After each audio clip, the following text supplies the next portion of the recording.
many grams of protein were you having on Olympia Prep? 600 grams of protein. Wow. If you take too much protein in, you're going to damage your kidney and you end up just peeing it out or storing it as fat. Saviez-vous que la plupart des protéines en poudre que vous achetez ne contiennent peut-être pas la quantité de protéines promise? Que de nombreuses marques, même très connues, vous vendent des poudres bourrées d'ingrédients bon marché pour gonfler les chiffres, et vous ne vous en rendez même pas compte. Et que dire du mythe classique selon lequel consommer de la protéine abîmerait vos reins? Aujourd'hui, je vais démolir tous ces mythes, révéler quelles marques et quel type de protéines valent vraiment le coup, et quelle est la meilleure option pour vous en fonction de vos objectifs. Mais attention, tout ce qui semble premium ne l'est pas, et vous allez être surpris par ce que nous avons découvert. Restez jusqu'à la fin pour savoir quelle est la meilleure protéine pour atteindre vos objectifs. Et aussi, si vous voulez arrêter de gaspiller votre argent et commencer à choisir intelligemment.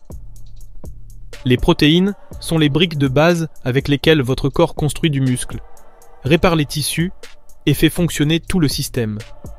Sans elles, il n'y a littéralement aucun progrès. Et même si aujourd'hui tout le monde croit savoir ce que sont les protéines, parce qu'on les voit dans des shakes, des bars ou même des céréales, la réalité est bien différente. Il y a encore beaucoup de confusion.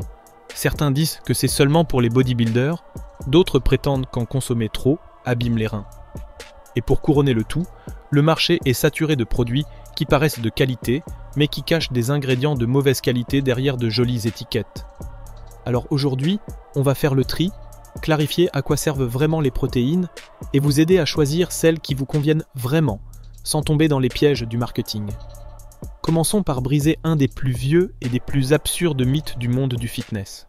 La protéine endommage les reins. D'où vient cette idée ?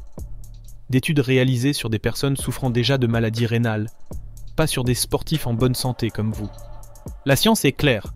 Si vous êtes en bonne santé, il n'existe aucune preuve qu'une consommation élevée de protéines ait un impact négatif sur la fonction rénale. En fait, des études récentes sur des athlètes consommant plus de 2 grammes de protéines par kilo de poids corporel ne montrent aucun effet négatif sur leurs reins. Donc rassurez-vous, votre shake post-entraînement ne nuit pas à votre santé. Ce qui peut vous nuire par contre, c'est de tomber dans la désinformation et de vous laisser guider par des peurs infondées. Ok, on sait maintenant que la protéine ne va pas détruire vos reins, mais la grande question reste.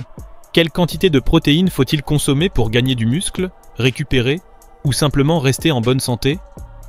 Pas de magie ici, que de la science. La majorité des études sur les athlètes et les personnes actives sont unanimes. L'apport optimal se situe entre 1,6 et 2,2 g par kilo de poids corporel par jour. Vous pesez 70 kg? Notez bien, entre 112 et 154 g de protéines par jour, ni plus ni moins. Et si vous dépassez ce montant? Plus de muscles? Non. À un certain point, cela ne fait que solliciter davantage votre portefeuille et votre digestion. Mais si vous êtes en dessous, oubliez le progrès. De plus, les protéines ne servent pas uniquement à construire du muscle. Une consommation adéquate augmente aussi la satiété, ce qui vous aide à mieux contrôler la faim en cas de déficit calorique. Et ce n'est pas tout, cela améliore la régulation de la glycémie, aide à maintenir une pression artérielle saine et peut avoir un effet positif sur vos niveaux de cholestérol. Vous savez maintenant combien vous en avez besoin et pourquoi il est crucial de ne pas négliger votre apport en protéines si vous voulez des résultats réels. Mais comment atteindre ces chiffres quotidiennement sans transformer votre alimentation en calvaire? Dans le prochain chapitre, nous allons comparer les principales protéines en poudre du marché et découvrir laquelle est la meilleure pour vous selon vos objectifs, votre style de vie et votre budget. Préparez-vous, car c'est là que beaucoup tombent dans les pièges du marketing. Et vous ne ferez pas partie de cela. Voici maintenant la liste des types de protéines. Numéro 1, protéines de lactosérum, whey protein. Commençons par la reine incontestée, la protéine de lactosérum, ou comme tout le monde l'appelle, whey protein. Saviez-vous que cette protéine est littéralement un sous-produit de la fabrication du fromage? C'est bien ce liquide qui reste après avoir fait du fromage, le lactosérum. Mais ne vous laissez pas tromper par cette origine modeste, car ce qu'on fait avec ce liquide est de la pure magie nutritionnelle. On le filtre, on le sèche, et on vous le livre sous forme de poudre à très haute valeur biologique et à digestion ultra rapide. Pourquoi tout le monde dans le fitness l'adore? parce qu'elle contient une concentration élevée de leucine, l'acide aminé clé qui déclenche le processus de construction musculaire. C'est l'étincelle qui démarre tout le moteur de la synthèse des protéines. Mais attention, toutes les whey ne se valent pas. C'est ici que de nombreuses marques jouent avec le marketing. Des marques comme Optimum Nutrition, Dymatize, MyProtein proposent de bonnes options. Mais il existe aussi des marques génériques remplies d'additifs, d'arômes artificiels excessifs et de taux de protéines douteux. Et si vous croyez que toutes les whey sont fiables juste parce qu'elles sont populaires, détrompez-vous. Le marché est plein de protéines aux jolies étiquettes et aux promesses énormes. Mais ce qui compte vraiment, ce sont les ingrédients et le profil en acides aminés. La whey protein reste donc un excellent choix, en particulier après l'entraînement, quand votre corps est prêt à l'absorber rapidement. Mais je vous montrerai bientôt comment repérer si la whey en promo que vous voyez est vraiment une bonne affaire, ou juste un piège déguisé. Numéro 2. Isolat de protéines, VS concentré. Maintenant que vous savez ce qu'est la whey protein, voici la question clé que tout le monde se pose en achetant. Qu'est-ce qui est mieux, isolat ou concentré, et pourquoi l'un est-il plus cher que l'autre? Explication simple. D'abord, la protéine concentrée, c'est la version la plus simple et la moins transformée du lactosérum. Elle contient généralement entre 70 et 80% de protéines pures. Le reste, ce sont de petites quantités de lactose, de glucides et de graisse. Les avantages: moins cher goût, plus crémeux et texture plus épaisse. Parfait si vous aimez les shakes consistants. Les inconvénients: si vous êtes intolérant au lactose, attention, cela peut être difficile à digérer. Plus de calories à cause des glucides et graisses résiduelles. Ensuite, l'isolat de protéines. Ici, on affine davantage le produit. La protéine passe par un processus supplémentaire pour retirer presque tous les glucides, graisses et lactose.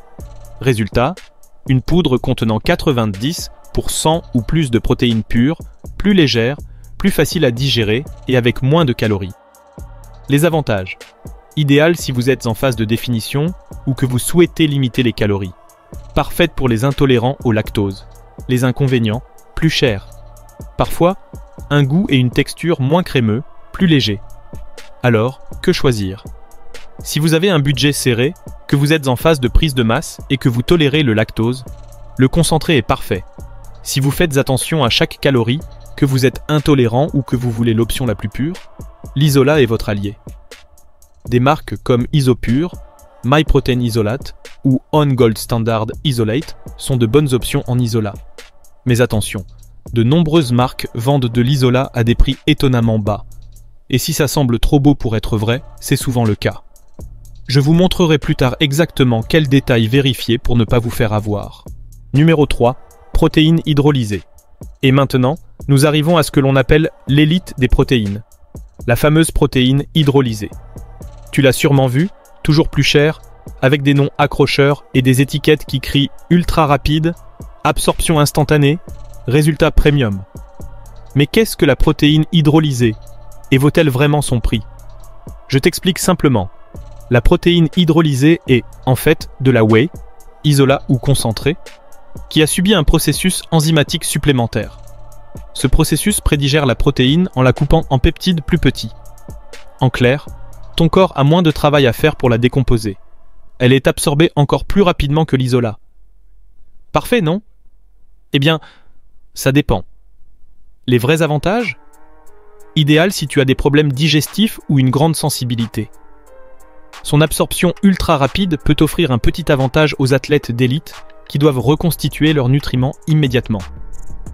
Mais voilà la réalité. Pour la majorité des gens, cette vitesse d'absorption supplémentaire ne représente pas un vrai bénéfice par rapport à une whey isolate, et le prix peut facilement être multiplié par 2 ou plus. De plus, l'hydrolysa a souvent un goût plus amer, moins agréable, car le processus enzymatique altère son profil gustatif. Alors, ça vaut le coup? Si tu es un athlète de haut niveau, ou si tu as des problèmes digestifs, oui, ça peut être utile.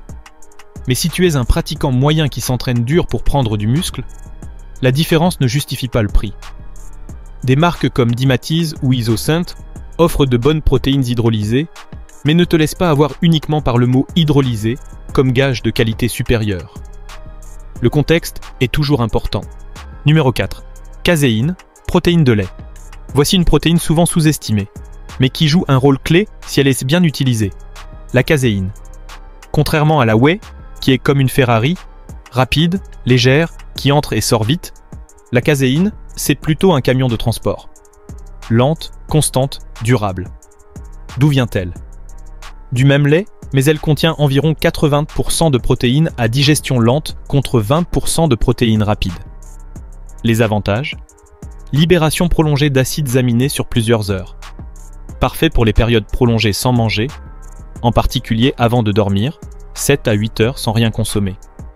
Satiété accrue, sa texture épaisse et sa digestion lente aident à mieux contrôler la faim en période de sèche. Inconvénient? Pas idéal juste après l'entraînement, quand tu as besoin d'une absorption rapide. Peut sembler lourde pour certaines personnes si mal mélangée ou consommée avec peu d'eau. Le meilleur moment pour l'utiliser? Avant de se coucher. Cela maintient un flux constant d'acides aminés pendant le sommeil et évite le redouté catabolisme nocturne. Aussi utile si tu as une journée chargée et ne sais pas quand sera ton prochain repas. Des marques comme Optimum Nutrition, Casein ou MyProtein, Micellar Casein sont de bonnes options. Et attention, tu peux aussi l'utiliser dans des recettes, pudding, smoothies épais pour profiter de sa texture. Ne la sous-estime pas, ce n'est peut-être pas la plus sexy, mais bien utilisée, elle fait une grande différence. Numéro 5, protéines végétales. Voici les grandes incomprises du monde du fitness. Les protéines végétales. Beaucoup les regardent de haut. Ça ne sert à rien pour prendre du muscle. Ça ne contient pas tous les acides aminés essentiels, etc. Mais est-ce vrai?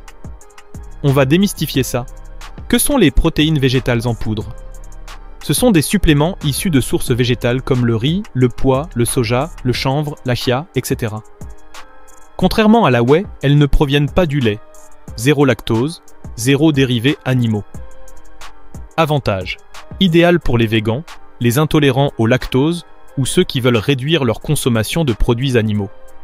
Plus dense, parfaite pour des smoothies épais ou des recettes. Les meilleures marques combinent plusieurs sources, par exemple riz Buspois, pour un profil complet d'acides aminés comparable à celui de la whey. Inconvénient, les protéines végétales de basse qualité peuvent avoir un goût terreux ou une texture granuleuse. Parfois moins de leucine que les protéines animales, mais beaucoup de marques ajoutent des BCAA pour équilibrer. Alors, est-ce efficace pour prendre du muscle? Oui, totalement. La science l'a démontré. Si tu ajustes la dose pour atteindre les mêmes quantités de protéines et d'acides aminés essentiels, les protéines végétales sont aussi efficaces pour stimuler la synthèse protéique. Des marques comme VivoLife, MyProtein Vegan Blend ou Sun Warrior font un excellent travail avec des mélanges complets et un bon goût.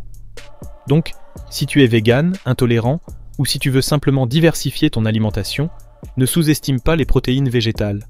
Ce qui compte, c'est toujours la qualité et le profil complet en acides aminés. Maintenant que tu connais les types de protéines, leurs avantages et inconvénients, voici là où beaucoup échouent, le choix. Car peu importe que ce soit marqué whey, isola ou vegan sur l'étiquette, de nombreuses marques profitent du fait que la majorité des gens ne savent pas lire les détails. Je vais donc te donner les 7 clés pour ne pas te faire arnaquer et pour acheter de la vraie protéine, pas de la poudre de mauvaise qualité. Clé 1, la source principale compte. Vérifie toujours la liste des ingrédients.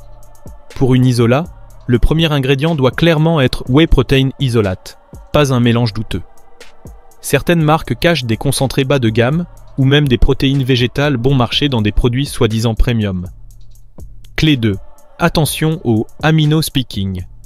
C'est quand on ajoute des acides aminés bon marché, glutamine, glycine, taurine, non pas parce qu'ils sont mauvais, mais parce qu'ils gonflent artificiellement le taux d'azote, donnant l'impression qu'il y a plus de protéines que réellement. Clé 3. Ingrédients inutiles. Méfie-toi si tu vois maltodextrine, sucres ajoutés, huile végétale, lait en poudre ou des exhausteurs de goût suspect. Souvent, ils sont là pour réduire les coûts, mais tu consommes plus de glucides et de graisses cachées que tu ne le crois.